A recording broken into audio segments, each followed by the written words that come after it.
Dubaï, une ville du désert façonnée pour devenir la capitale des loisirs du Golfe. La plus haute tour du monde, les plus beaux hôtels, l'objectif, se démarquer.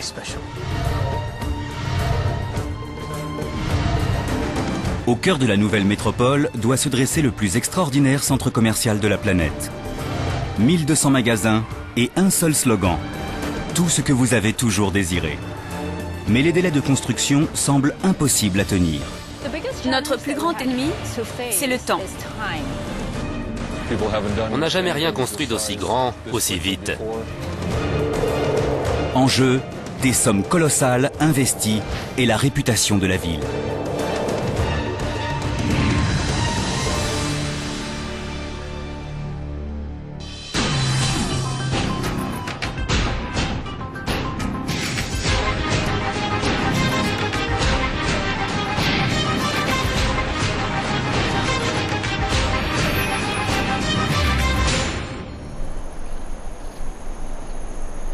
Le soleil se lève sur le nouvel emblème de Dubaï.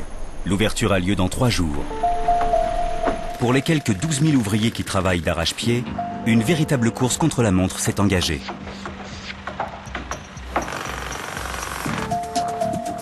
Des kilomètres de balustrades à briquet, des hectares de marbre à lustrer, des centaines de mannequins à habiller. Le mall de Dubaï a été conçu pour devenir l'atout majeur de la ville. Une ambition démesurée qui se heurte parfois aux réalités. Bob Fields, le nouveau maître d'œuvre, fait sa tournée. Il a plus d'1 million de mètres carrés à inspecter. Et partout, il reste des choses à terminer, à nettoyer ou à ranger. Pas facile de tout régler personnellement.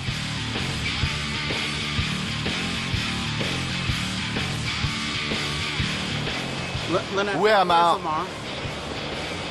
J'ai besoin de lui. Dites-leur que c'est urgent. Bob est bien décidé à respecter les délais. 2 échéances ont déjà été manquées et cette fois, c'est lui le maître à bord. Mais sur les 1000 boutiques censées ouvrir leurs portes, seule la moitié semble terminée. Certaines ne sont pas encore aménagées et d'autres n'ont même pas trouvé preneur.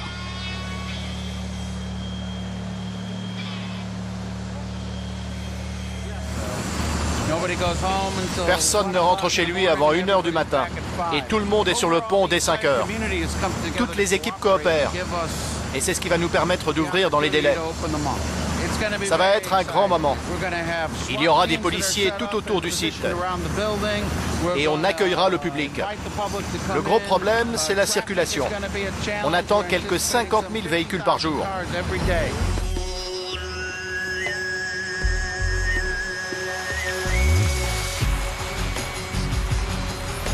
Les milliers de curieux qui affluent le jour de l'inauguration ne sauront jamais rien de ces dernières heures de folie. Ils sont venus voir le fameux centre commercial de Dubaï, avec ses installations luxueuses et ses boutiques par centaines.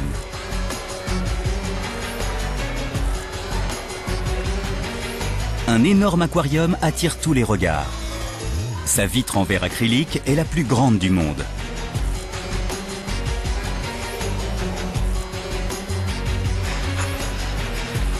Le centre abrite également une patinoire dans un pays où la température extérieure peut atteindre les 40 degrés. Le site regroupe 37 bâtiments. Parmi eux, un souk à l'ancienne, un aquarium géant, une patinoire olympique et un parc d'attractions avec des montagnes russes. D'une superficie totale de plus d'1 million de mètres carrés, le mall de Dubaï bat haut la main les plus grands centres commerciaux du monde.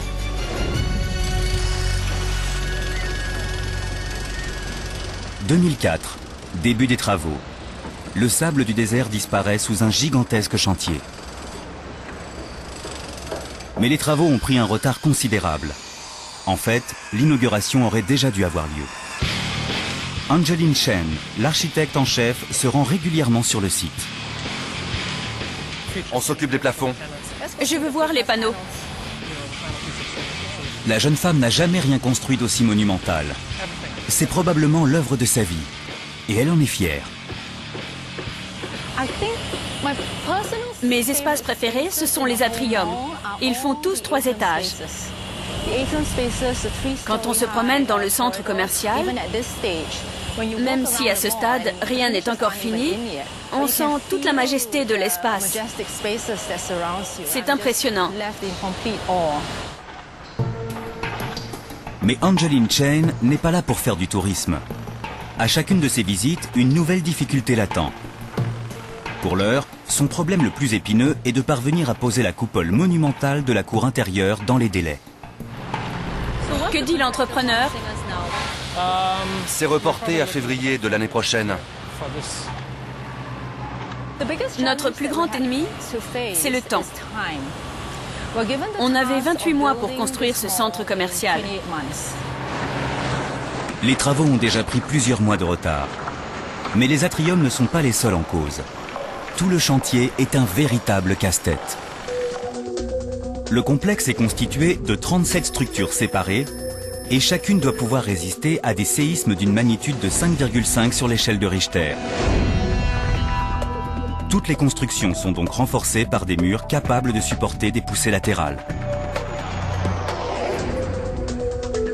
Par ailleurs, un espace de 100 mm a été prévu entre chaque bâtiment. Cela autorise l'expansion des matériaux sous l'effet de la chaleur et permet d'éviter l'effet domino en cas d'effondrement.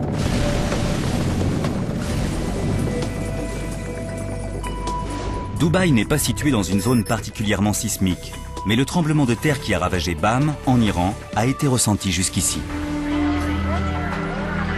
En 2003, ce séisme a fait plus de 40 000 morts et 30 000 blessés. Beaucoup ont péri sous les décombres. Depuis, à Dubaï, personne ne souhaite prendre le moindre risque. En dehors de la famille royale, un homme surtout a façonné le Dubaï moderne. Le chef du département du développement économique de l'Émirat, Mohamed Ben Ali Al-Abar, surnommé le Président. C'est lui qui a coordonné tout le projet. Vous me faites une remise? On est déjà les moins chers. Si nous travaillons ensemble, il faut que ce soit en toute transparence. Ça vous convient? Oui. Mohamed Ben Ali Al-Abar n'hésite pas à intervenir et à modifier les plans en cours de route. Aujourd'hui, il n'est pas très satisfait de ces fontaines qu'il a payées au prix fort. La semaine dernière, on s'est résolu à faire abattre certains murs. De l'avis de la direction et du mien, ils gênaient la vue. On est en train de construire de très beaux restaurants en surplomb de ces jets d'eau qui coûtent des millions. Qu'on rase les murs pour que les gens en profitent. C'est simple. Au début, on hésite vraiment à prendre de telles décisions, car il y a des délais à tenir. C'est compliqué. J'aime donner mon avis sur l'esthétique du projet, mais peut-être que je m'investis trop. Peut-être en effet, mais c'est sa volonté qui a imprimé un nouvel élan à la ville. À côté du Mall de Dubaï, ses architectes ont déjà fait jaillir de terre le plus grand gratte-ciel du monde. Notre objectif est de nous démarquer. Nous avons la plus haute tour, les plus beaux hôtels. Nous voulons susciter l'admiration. Et les désirs du président sont des ordres. Sur le site, Angeline Chen annonce la nouvelle au chef de chantier, Jim Scobie. On y travaille depuis plus de 6 semaines. 6 semaines. Il faut boucler ça rapidement et leur présenter un nouveau plan. Un nouveau plan. Jim Scobie se fait des illusions. On doit élaborer 3 nouvelles propositions et les soumettre au président. Angeline essaye de faire passer la pilule Seulement entre les colonnes. et finit, comme toujours, par satisfaire aux exigences du président. Il nous faut une structure légère. Et ici, ce sera un lieu de détente pour se promener, boire un café, écouter le murmure de l'eau, le chant des oiseaux. L'équipe acquiesce poliment. C'est quasiment impossible. On n'a jamais rien construit d'aussi grand, aussi vite. Pour couronner le tout, une tempête de sable se prépare.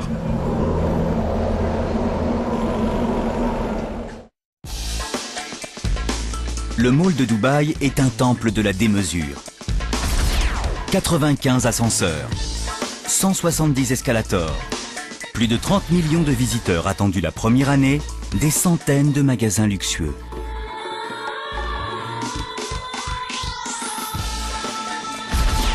Au cœur du site se dresse l'aquarium, avec ses 400 requins et ses quelques 33 000 animaux marins.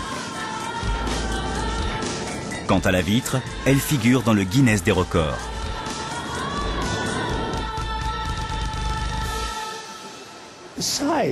La taille, c'est important, mais ce n'est pas le plus impressionnant. Je veux connaître les dimensions de l'aquarium et ce qu'il contient. On a 33 000 spécimens là-dedans et 400 requins. Ça, c'est parlant. La construction du gigantesque complexe est une entreprise de grande envergure.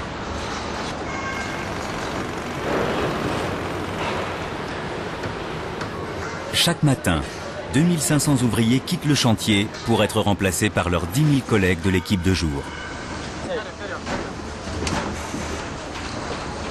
Ces hommes travaillent sous un soleil de plomb, par des températures étouffantes. L'hyperthermie est un risque constant, surtout lorsqu'on n'est pas habitué au climat local et que les horaires sont plus que chargés.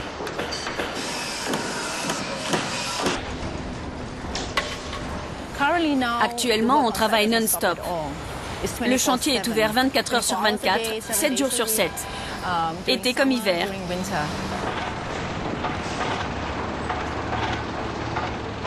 On a une devise. Ce qui est difficile, on le fait rapidement. L'impossible nous prend un peu plus de temps. Quand je dis à mes gars que le président arrive, ils se dépêchent de finir.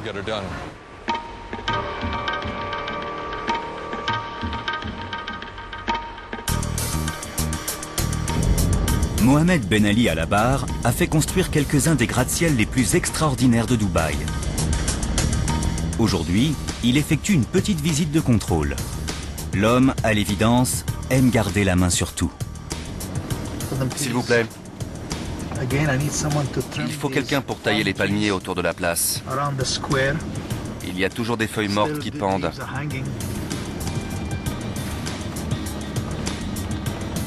Ouais? D'accord. Je suis très fort. J'ai l'œil pour voir tout de suite ce qui cloche. C'est ainsi qu'un jour, il a fait démonter tous les panneaux de la façade du souk de l'or. Je l'ai trouvé trop foncé. Je leur ai dit que, vu de la rue, ce ne serait pas beau. C'est notre réputation qui est en jeu. Ils ont probablement dû retirer les panneaux et les changer.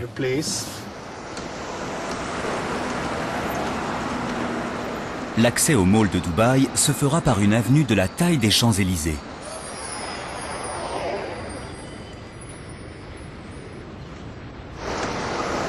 Mohamed Ben Ali Al Abar est venu juger par lui-même de l'avancée des travaux. Il veut être sûr que l'entrée principale aura sur les visiteurs l'effet escompté. Il est accueilli avec empressement et conduit vers l'atrium situé juste derrière l'entrée principale.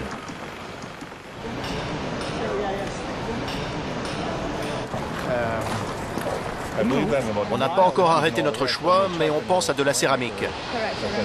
Ça va être superbe. Le président écoute d'une oreille attentive les explications techniques, fait de son mieux pour paraître enthousiaste et règle des points de détail. Pour les colonnes, je veux une seule couleur, un seul revêtement.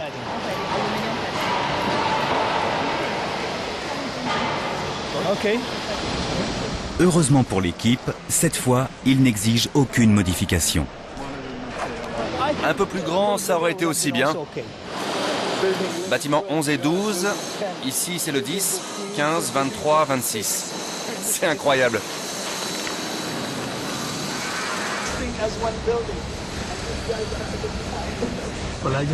Je voudrais serrer la main à tous les petits gars qui montent les murs brique par brique, qui posent les sols en granit. Je suis très impatient d'inaugurer le site. Et ce jour-là, ce sont eux qui devraient être à l'honneur. Merci. Un peu plus loin justement, les petits gars se battent désespérément contre la montre.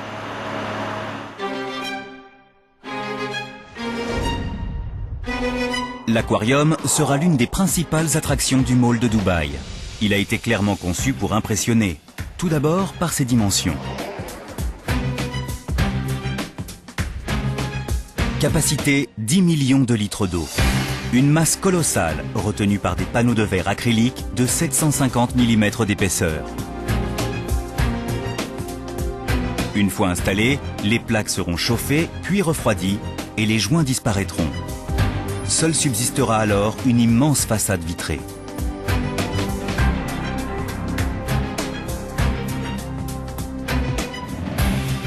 Un tunnel transparent de 48 mètres de long traversera l'aquarium. Surplombé par une couche de 10 mètres d'eau, il subira une pression considérable.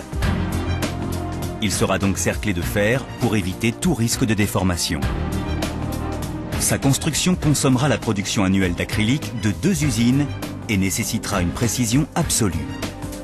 Les 4 tronçons qui le constituent sont d'une fragilité extrême et pèsent chacun 32 tonnes. Pour les déplacer, le plus grand soin est requis, mais un simple cric roulant devrait faire l'affaire. L'idée consiste à hisser chaque pièce et à la transporter jusqu'à son emplacement définitif. Malheureusement, c'est plus compliqué qu'il n'y paraît. L'aquarium, c'est ce qui nous inquiète le plus. En cas de pépin, il faudra repasser commande aux fournisseurs. Or, ils sont répartis entre différents pays et il leur faudra des mois pour refabriquer les pièces. Il y a un problème avec la roue.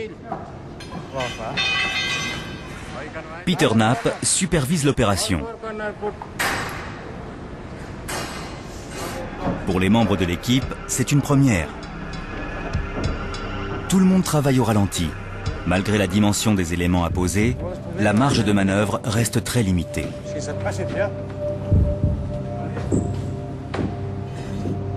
Les ouvriers sécurisent le cric avant d'actionner le vérin et de soulever le tronçon.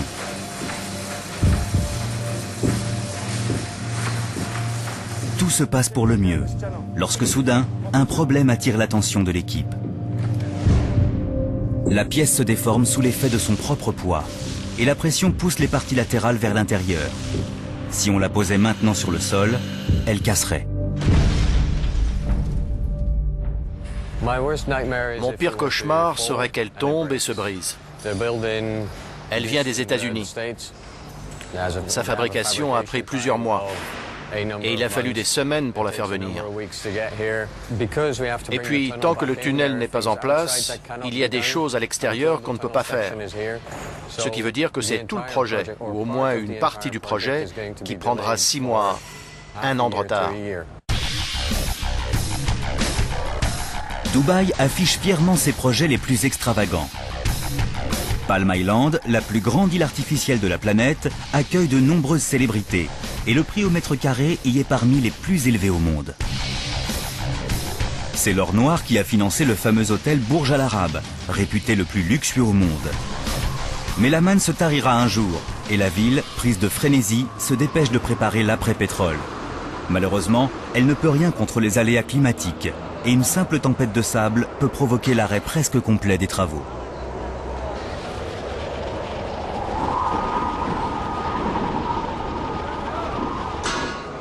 Retour du côté de l'aquarium.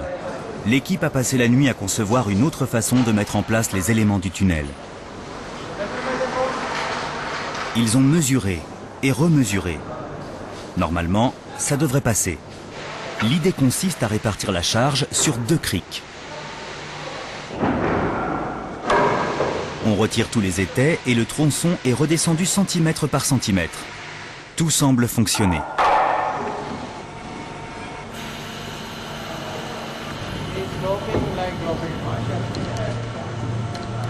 Mais soudain, rien ne va plus. Les crics ne sont pas synchrones. La charge penche dangereusement.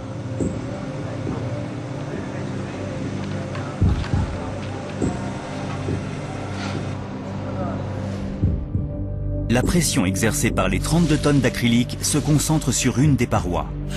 Si on poursuit la manœuvre, elle cédera sous le poids. Ce n'est pas facile comme boulot. On est tendu. Le moindre problème a forcément des conséquences. Et c'est assez stressant.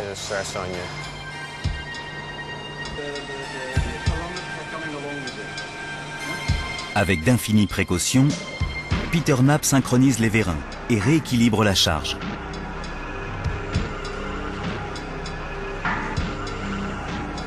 Après 8 heures de travail, la bataille semble gagnée. Mais tant que la structure n'a pas touché le sol, personne n'ose crier victoire. Il ne reste plus maintenant qu'à la mettre en place, à l'aide d'un simple treuil à levier. Plus que 3 tronçons à poser. Une fois que les 4 éléments auront été soudés et les joints rendus étanches, le tunnel sera enfin terminé et on pourra injecter les 10 millions de litres d'eau.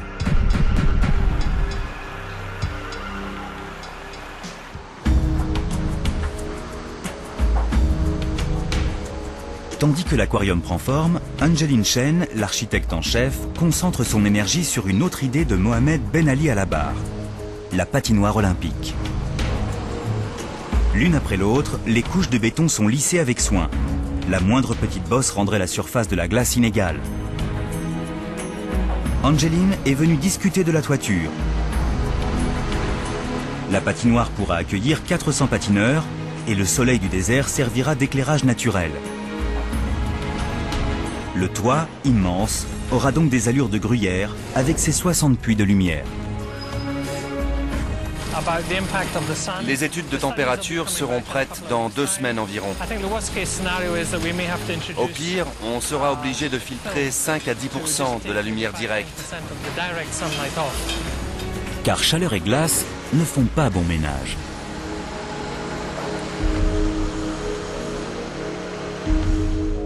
Une patinoire fonctionne un peu comme un réfrigérateur. Du glycol froid circule en continu dans les tuyaux posés en travers de la structure en béton. Celle-ci gèle, ce qui permet la formation de la glace, couche après couche. Du fait de l'ensoleillement, la piste doit être légèrement plus froide que dans les patinoires des latitudes tempérées.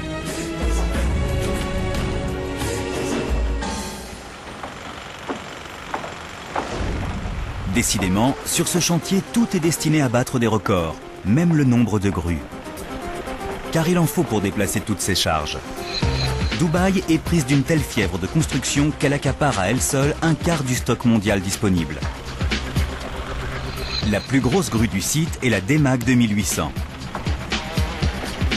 Il n'existe dans le monde qu'une 50aine de ces monstres de 600 tonnes, et ils sont réservés à des usages bien précis.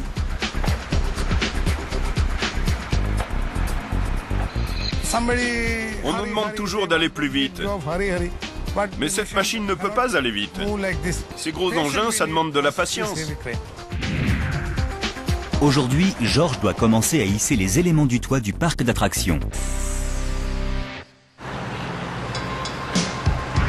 Les pièces sont soulevées une par une.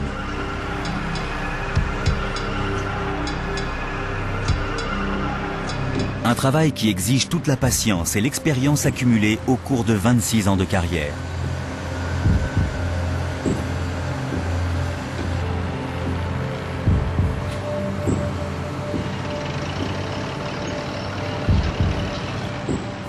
Il y a des gens qui s'énervent, qui crient. Moi, je préfère rester calme.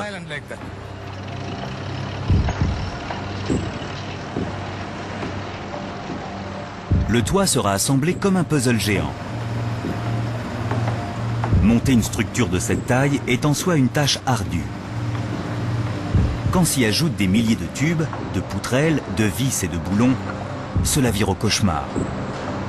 À Dubaï, on ne voit pas seulement tout en grand, on aime aussi se compliquer la vie. Le plus simple aurait été de concevoir un toit plat.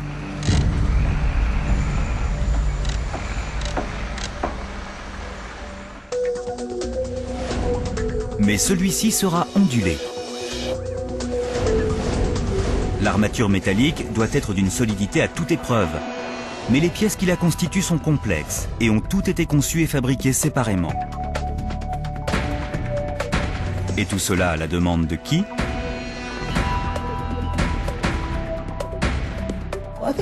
C'est important d'avoir du goût. On veut que ce soit beau, créatif. Et ce toit n'est que l'un des 69 que comptera au total le mall de Dubaï. Cette toiture est l'une des plus complexes que nous ayons jamais eu à réaliser. Chaque élément est différent. C'est un travail titanesque. Pour fabriquer toutes les pièces du toit, une usine locale a dû augmenter sa main-d'œuvre et le nombre de ses machines. Et depuis 4 mois, elle tourne 24 heures sur 24. Dès que les plans informatiques sont transmis, tout le monde s'attelle à la tâche. Délicatement, l'opérateur commande à distance chaque opération. Qu'il s'agisse de couper, de percer ou de souder, tout est au millimètre près.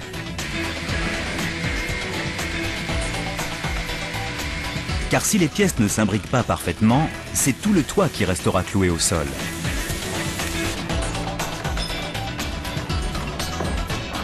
Les 14 modules de soutien devraient déjà être terminés, mais le calendrier était trop optimiste. À ce jour, seulement 5 ont pu être livrés. Et malgré l'acquisition de nouveaux gabarits, plus personne n'ose avancer une date de livraison.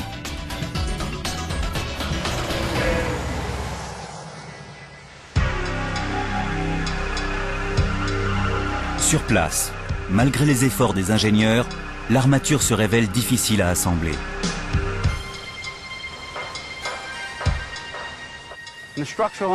L'ingénieur concepteur affirme qu'on ne peut rien modifier et le responsable sur site hausse les épaules en disant que c'est impossible à agencer. Voilà des mois que le plus grand centre commercial du monde aurait dû ouvrir ses portes. Dubaï n'a pas pu tenir sa promesse.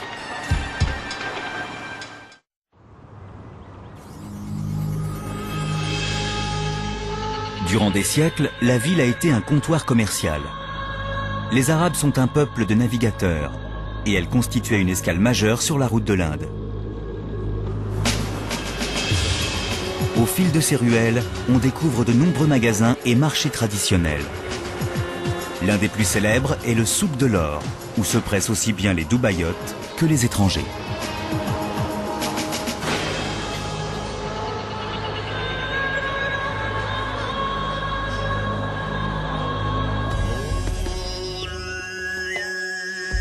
Le mall de Dubaï doit abriter une réplique de ce marché de l'or.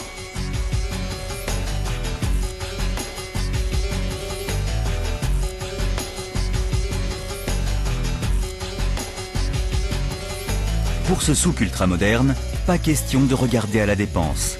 Le luxe tapageur de Dubaï se retrouve jusque dans le moindre bijou. Tout ici est démesuré, y compris l'ambition. C'est un lieu immense, destiné à accueillir près de 30 millions de personnes par an.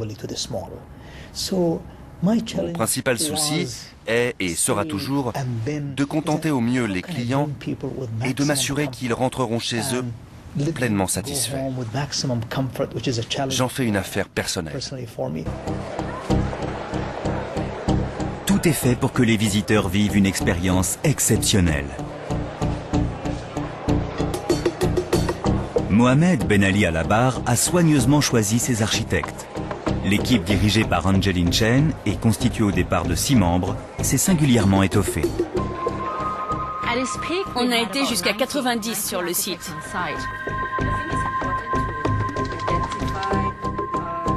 Leur objectif, donner une dimension humaine au centre commercial et éviter que les gens ne se perdent.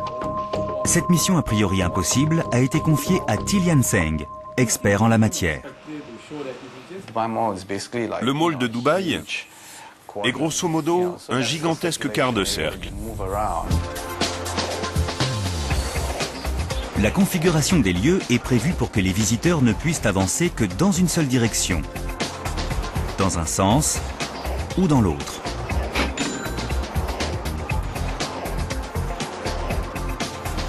Quant aux magasins, ils sont tous bien placés, ce qui justifie pleinement les loyers élevés.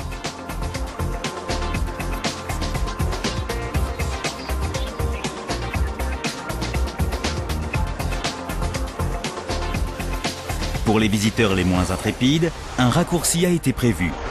Celui-ci longe l'aquarium, qui devient ainsi un point de repère.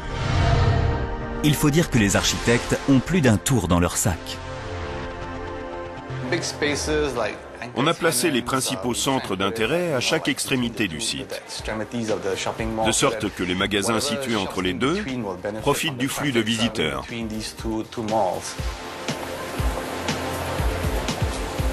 Des panneaux fléchés guident les clients d'un atrium à l'autre. Dans ces espaces immenses qui, aux heures creuses, sembleraient bien vides, l'attention du passant doit être sollicitée de toutes les manières possibles. Et pour inciter un acheteur à prolonger sa visite, rien ne vaut un lieu stratégique où se restaurer.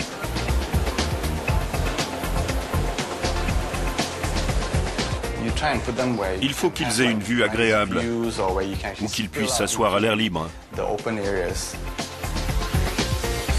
En hiver, quand la chaleur se fait moins étouffante, les jets d'eau jouent un rôle très précis. Donner aux clients l'envie de flâner et de revenir.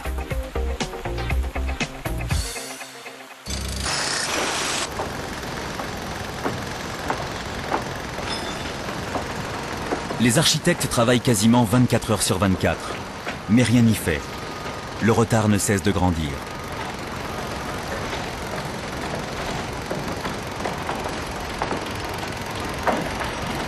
Plusieurs mois après la date officielle prévue pour l'inauguration, aucun toit n'est terminé. Et chaque assemblage relève de l'exploit.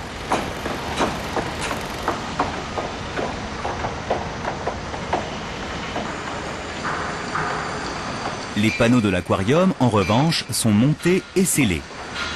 Une soudure chimique permettra de fondre l'acrylique au niveau des joints, qui disparaîtront sans laisser de traces. Le tunnel aussi est enfin en place.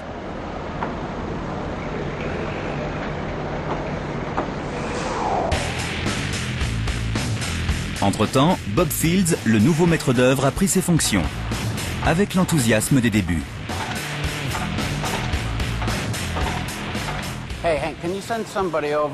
Tu peux envoyer quelqu'un au GF 110 pour nettoyer le graffiti sur le mur? L'armature en acier est en place. On va la gainer et poser les panneaux de verre. Mais il commence seulement à découvrir les méthodes de gestion du président. On s'est réunis il y a quelques jours. La date d'ouverture a été maintenue et on nous a clairement fait comprendre qu'on devait s'y tenir. Je dois donc m'assurer qu'on fait le boulot, ou plutôt que mes gars font le boulot, qu'ils s'investissent suffisamment. Malheureusement, lui non plus n'arrive pas à respecter les délais. L'armature du toit du parc d'attractions a été livrée en retard et n'est pas tout à fait conforme. Les structures sont assemblées une première fois à l'usine, puis démontées et transportées jusqu'ici. Mais quelque part en cours de route, des déformations mineures se produisent. On parle d'écarts de 3, 5, 8 mm dans l'alignement des pièces. L'ingénieur concepteur affirme qu'on ne peut rien modifier et le responsable sur site hausse les épaules en disant que c'est impossible à agencer. Mais je crois qu'on a trouvé un compromis. Ça va marcher.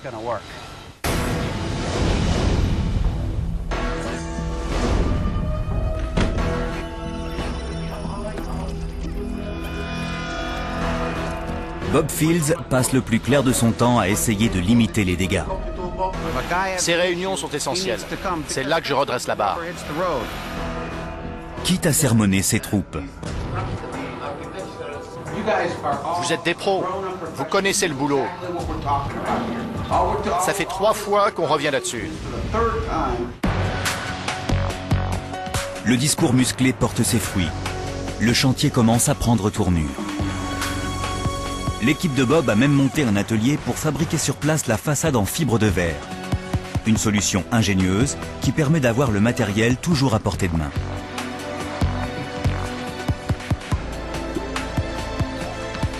Mais les difficultés continuent de s'accumuler. Tout le monde doit faire très attention en le manipulant. Si jamais on l'abîme, c'est tout le panneau qu'il faut retirer. Vous avez bien enregistré ce qu'il a dit? Souvent, quand un des gars intervient en réunion, il s'avère que tout pose problème. La pose des sols, l'assemblage des plafonds, vous lui faites cracher le morceau et vous vous retrouvez avec 2 ou 3 problèmes de plus sur les bras. L'échéance du mois de juin que j'ai fixée est parfaitement raisonnable et nous la respecterons. On peut être optimiste ou pessimiste selon que l'on n'arrive ou pas à faire comprendre l'enjeu aux équipes. Le bras de fer qui dure depuis des mois a fini par payer.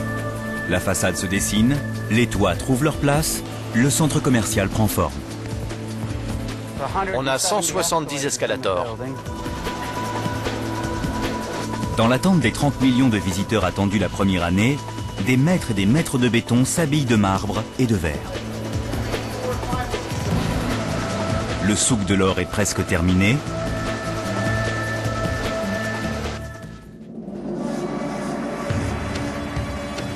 Le mall de Dubaï semble prêt pour l'inauguration. Plus qu'un dernier effort, et dans 3 jours, le centre commercial pourra enfin ouvrir ses portes.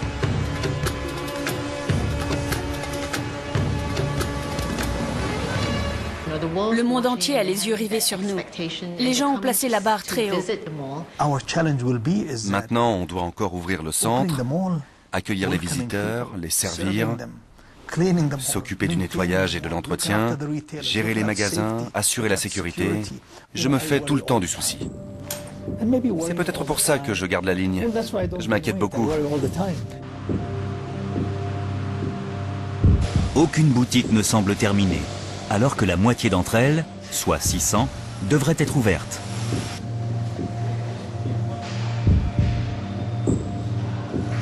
Même le souk de l'or, le joyau du mall de Dubaï, n'est pas tout à fait fini. La façade dorée a été refaite. Et si la voie d'accès ne ressemble encore que de très loin aux Champs-Élysées, cela n'empêche pas certains d'afficher un optimisme confiant. On va nettoyer l'avenue une dernière fois et mettre en route les jets d'eau.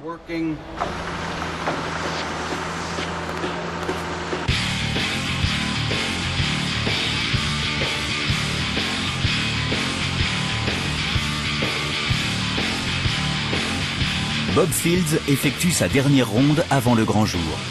Il passe chaque détail au crible, ordonne les dernières finitions.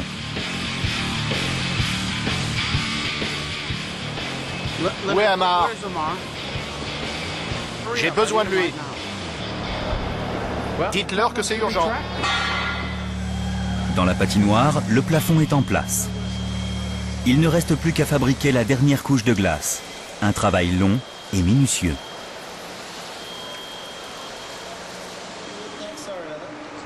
Heureusement, l'aquarium est terminé. Et pour ces 32 requins taureaux, l'heure du repas a sonné. Au menu, filet de maquereau et poisson lait. Et à l'occasion, du thon. Les requins ne consomment que quelques 15 kilos de nourriture par jour, soit 1/10 de la quantité préparée en cuisine. Mais pour éviter de les perturber, il convient de les nourrir à heure fixe.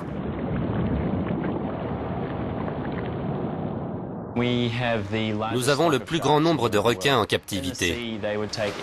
En mer, ces animaux ne ratent jamais une occasion de se nourrir.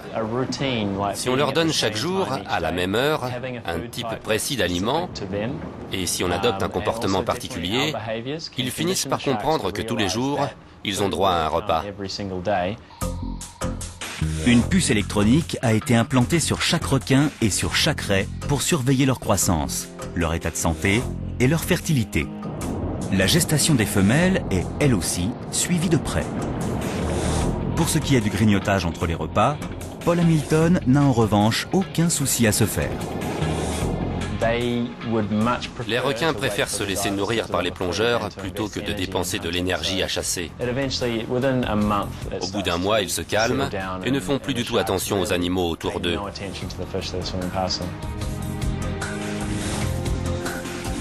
Les 10 millions de litres d'eau de l'aquarium sont filtrés quotidiennement.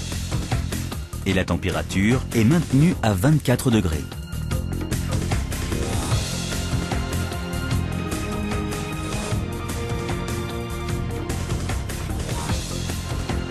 « 40 000 litres d'eau de mer sont acheminés vers le centre commercial.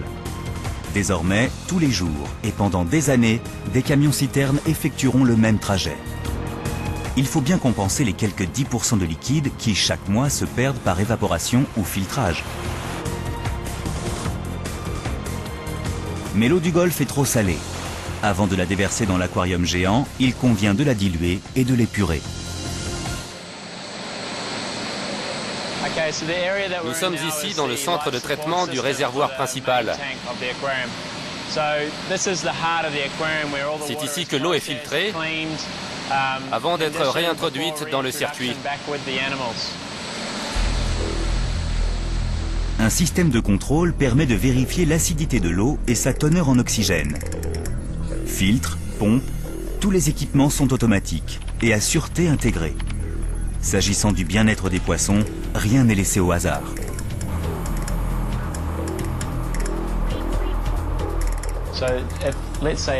Prenons un exemple. Si une pompe au sous-sol tombe en panne et qu'elle servait à compenser les pertes en eau de l'aquarium, le dispositif intégré va m'envoyer un SMS pour le cas où je ne serai pas à mon poste et transmettre également un message d'alerte au bureau.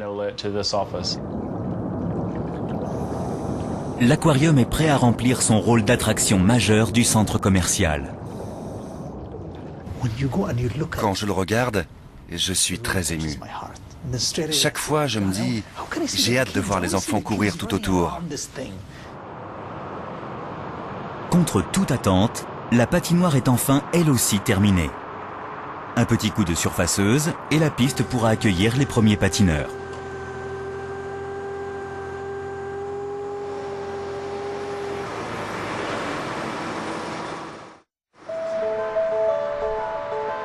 Nous voici à la veille du jour J. L'inauguration a lieu dans 12 heures et il reste encore des millions de choses à faire. La ville du Golfe qui ne dort jamais s'apprête à passer une autre nuit blanche. Puis, le jour tant attendu se lève enfin. Dans le mall de Dubaï, une cérémonie officialise l'inscription de la vitre de l'aquarium dans le Guinness des records. Seuls quelques journalistes sont présents, et si Mohamed Ben Ali à la barre y assiste en personne, c'est parce que tard dans la nuit, la date d'inauguration a de nouveau été reportée.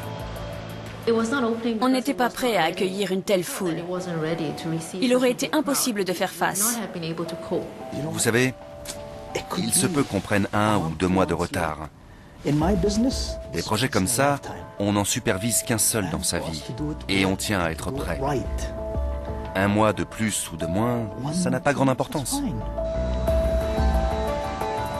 Malgré ce qu'annoncent les panneaux à l'entrée, le mall de Dubaï a encore bel et bien manqué son rendez-vous avec le public.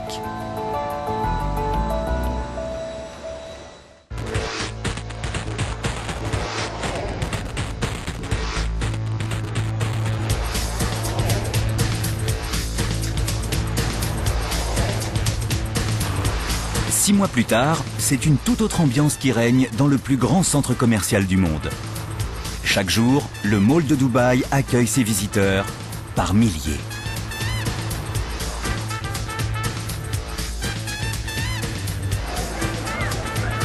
Dans les galeries immenses, la foule se presse et les animations ne manquent pas.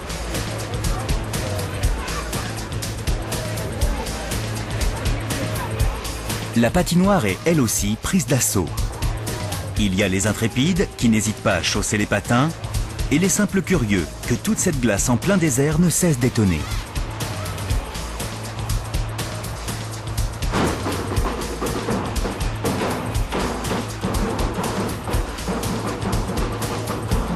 Mais surtout, les affaires vont bon train.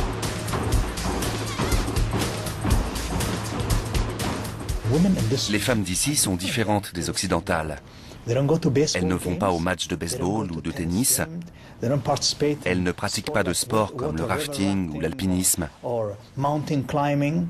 Le shopping est une activité essentielle dans notre société.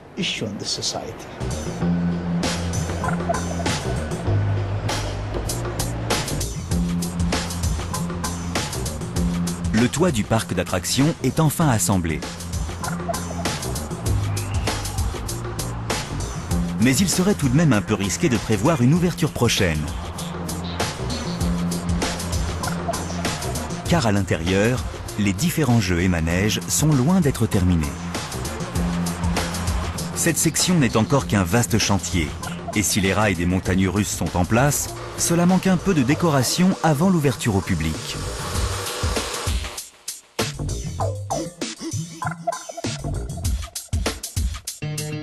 Étant donné les nombreux changements de dernière minute, c'est déjà un miracle que tout le reste du mall de Dubaï soit opérationnel.